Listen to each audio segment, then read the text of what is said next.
I'm not so much interested in whether people believe in the Brexit bus or in autism and vaccination and whether there's a connection. Rather, I'm more interested in a personal interactions. So I think often when we think about misinformation or fake news, we think about somebody out there, other people that do that. And for me, it's interesting, these situations often are very similar in our personal life. So we think, I don't want to think about like a great political situation. I don't want to think about anything that has to do with infectious disease. I think more of situations that might happen in our living room. And I want to show you some research, but I would like to start by sharing a story. And this story is kind of related to the research and inspired and kind of guided me a little bit through this research. And this is a story of two people who are really like near and dear to my heart. I changed a little bit, or I changed the names. But this is a true story. And it's a story of Bill and his daughter Kelly. And Bill and Kelly have a fantastic relationship. And they had a night like this. They were sitting on a couch, not so unsimilar like this, in the evening, and they were watching together a sports event, and the sports event was coming down. And then Kelly wanted to ask her father something. And Kelly was dating her kind of high school sweetheart, I guess, for a very long time now. And she wanted to ask her father what he thinks. Is he approving? They're thinking about getting married. Kelly at that age at that time was very young. She was over 18, not that young. But she was, I think, for me as an old person, that's way young. And for Bill, this was a little bit a tricky situation. To give you a little bit more background, I think they started dating very early. And Bill kind of didn't take it too serious, but at some point he feels like, okay, I think Kelly's boyfriend is holding her a little bit back. It's not that he's anything like abusive or anything like that, but he had the feeling that it's kind of like there's greater things for her in store, and I think that her boyfriend is holding her a little back, and he felt like, okay, at some point this will not work. And he thought that getting married so young is a bad idea. So now we're kind of like, the TV's off, they're sitting there, they're drinking a little bit, and now Kelly wants to ask Bill, what do you think? She wants to ask her father, what do you think? Should I marry him? Should I not marry him? Now just imagine like if we can kind of freeze the movie there a little bit, think about, okay, this is like a situation, I think, in a variation of that we are often in ourselves, in our daily lives. I think last week, for instance, for me, I was a version of Bill, where a former student of mine asked me to write a reference for him to become a PhD student. And he's a terrific person, a lovely person, but I think he's a terrible researcher. I think it would be a bad idea to pursue this course. How do I successfully give him advice? He wants to, of course, hear something else, just as Kelly wants to hear her father endorsing her boyfriend. She likes the idea. And I'm often in the position of Kelly too, when I go to my students and ask, is there anything you want me to change about my lectures? Obviously, I want to hear no. You're amazing. But, you know, that doesn't happen always. I think you might be a doctor and you might be in your office and a patient comes in and they have a seasonal flu and they really insist. They want, I need some antibiotics. And you know that this is wrong. But how can you bring this information advice across so that it actually influences the other person, right? Maybe you and I are a little bit in a Bill and Kelly situation right now. Well, I'm telling you there's certain things that make you prone to fall prey to false information, to misinformation. And you might think like, yeah, well, my neighbor, yes, and the other people over there, yes, but me, no. So I'm just trying, so this is the situation I'm interested in. There's another person, and you think they're wrong, you want to give advice, what could Bill do? And the way we study this, basically, we're looking at different strategies that Bill is implementing, and then looking when this information hits Kelly's brain, or my participants in my study, what happens? Okay? So it's a the can-he-bill situation, as every situation in which you give advice, especially if you have a person who's really near and dear to your heart, is a very, very complex situation. So for us as a scientist, we have to kind of break it down. And the two components we broke it down is, Bill could either agree or disagree, right? He could approve or disapprove of the idea of getting married. And the other aspect we're interested in, how confident is he in his judgment? There's much more going on, but it's just, this is how we started. And this is what we want to test. So if he would approve or disapprove, confident or not confident, how would this impact the chances that somebody listens to his advice? Oh, so this is how we studied it. You might feel like, oh, this looks slightly similar to something you did earlier. So the way we did it is we showed participants a piece of real estate and a price underneath. And then they had to decide whether the actual price on the listing is higher or lower. And then it said, like, okay, for instance, this person, we tested about 40 people in the study. We ran several variations of that with more people, but in this particular study we had 40. And so this person says, okay, I think it's higher. It's at the seaside, it must be more. And then they can invest money. So at endowment, just as you had, they invested some money. And what happens thereafter, the partner could either, they see what a partner does. They do this together with another person, and they see what the other person thought. Okay, the person could agree, could approve. So yeah, I also thought it's higher, but obviously you could also disapprove. So if these two different conditions, approve and disapprove, agree or disagree, or confirming or disconfirming my beliefs. And then after I see what the partner invested. So you can take this as a proxy for his or her confidence. So this is a pretty confident, people could invest up to 60 of their endowment.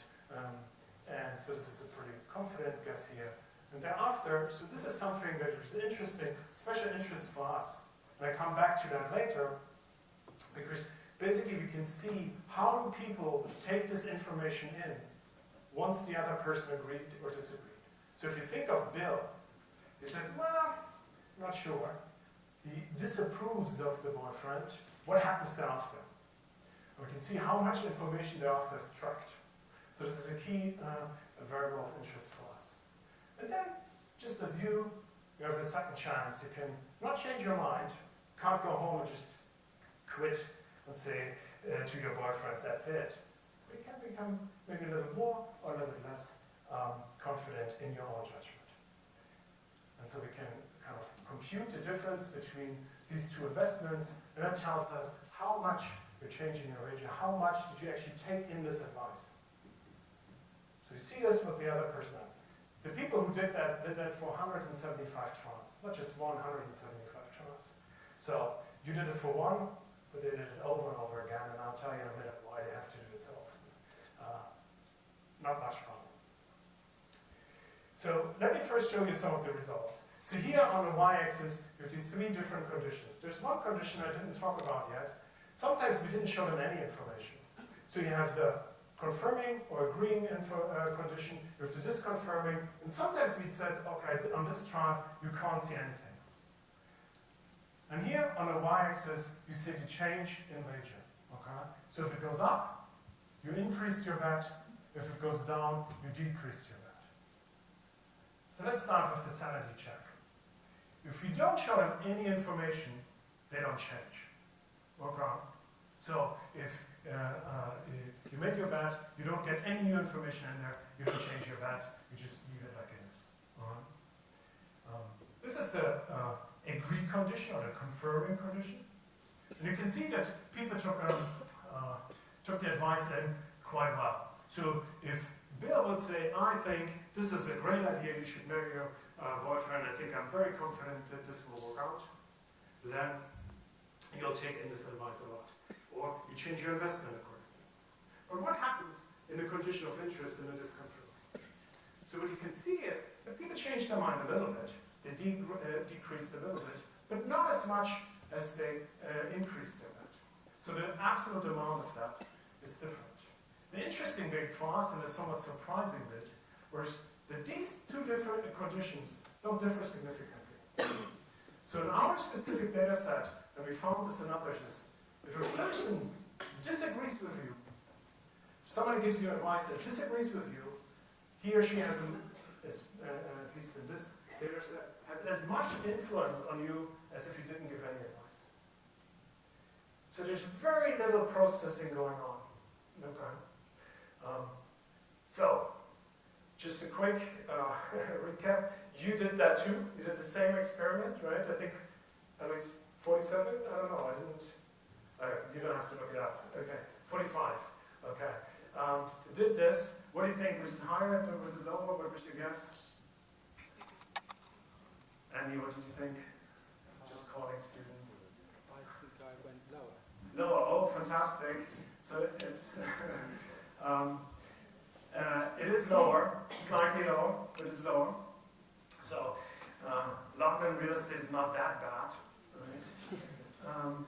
And so this is how you guys reacted. And it's a similar pattern to what we find in our study. So if the person who was a computer-generated algorithm agreed with you, people increased their bet much more than when the partner disconfirmed or disagreed with them. So it's a similar pattern that we find here, just one trial. So if you thought like a person agreed with you, you thought like, oh, that's a valuable input. If somebody disagrees with you, you just nod. I think that one thing I forgot to mention in our study that's also so interesting about this is it's always the same person. You do this 175 times with the same person. And at some point you think like, oh, they agree with you, and you think like, oh, this is fantastic advice. And then in the next trial they disagree with you. It's like, my brain doesn't understand much of real estate, and you disagree. And you just don't do anything. Okay. So I think we find a similar result, which is not so central, about the correlation between the partner's bet and how I changed my bet. So there was a stronger correlation between what the partner invested and what then how I changed it when the partner confirms and disconfirms. So if Bill agrees with me and he's really, really confident, then I dramatically increase my bet. But if he disagrees with me, it doesn't matter, basically, whether he's confident or not. Okay? I just don't take it into account. So basically the strength of any evidence or the value of the evidence doesn't matter anymore. So I think the title of my talk is Reasoning the Enemy. I think other people have found similar results in life. That's not the new bit of this. This is what's often called the confirmation bias. This is what people do. This is what you do. The interesting question for me is whether reasoning is the enemy. And why could reasoning be the enemy? But most people in my field think that reasoning has the key role here, why we reject disagreeing information. So when we ask people thereafter, why didn't you check this information but that? They create a scenario where you make it somehow plausible that that information wasn't good. Okay? So think about Bill and Kelly again. We ask Kelly, why didn't you check this information in? They're saying, wow, I think Bill in general, my father in general, is really good with other people. But when it comes to me, he's just irrational. He's so emotional. I think he can't make good judgments. So you build a scenario, and that allows you to reject the information.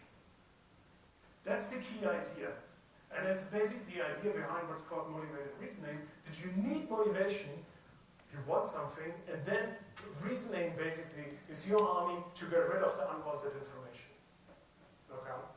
There are other people in that camp.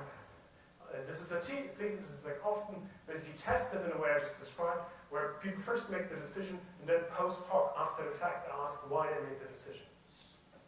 There are other people, and I'm in that camp, who think that reason doesn't play a role. It's more that people automatically reject that information. Simplified to consider we're born that way. So we want to test that. So how can you test that? And it's important to reveal another detail about the study. So these are these two people, and they did this in a functional magnetic resonance imaging scanner. this was done at Virginia Tech. They have two scanners next to each other. And so they do this while they're in the scanner.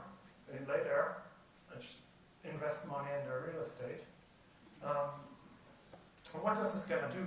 It's very easy. It's an expensive machine, but it's very easy at the end of the day. What it measures is, with a huge magnet, where your blood in your brain flows.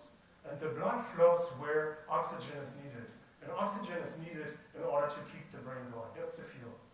So when you see that there's the blood flowing there, you know that this area in the brain is engaged. Okay? So they did this. And the idea here is that if motivated reasoning, if reasoning is the enemy, then when people see disconfirming information, the brain should go up. Now they need to go into extra gear and thereby build a scenario to reject the information. If it's just automatically rejected, you should see the opposite. Okay, so this is what the brain looks like, tracking the information after a person agreed with them. Okay? So this is a correlation between the partner's bet and the brain activity. And you can see one area of interest here. This is in a paper we call it PMFC, posterior medial frontal cortex. Often it's more called the dorsal anterior cingulate cortex. The interesting part about this, why we were interested in this area, is that we know from previous research that that tracks the likelihood that you're wrong.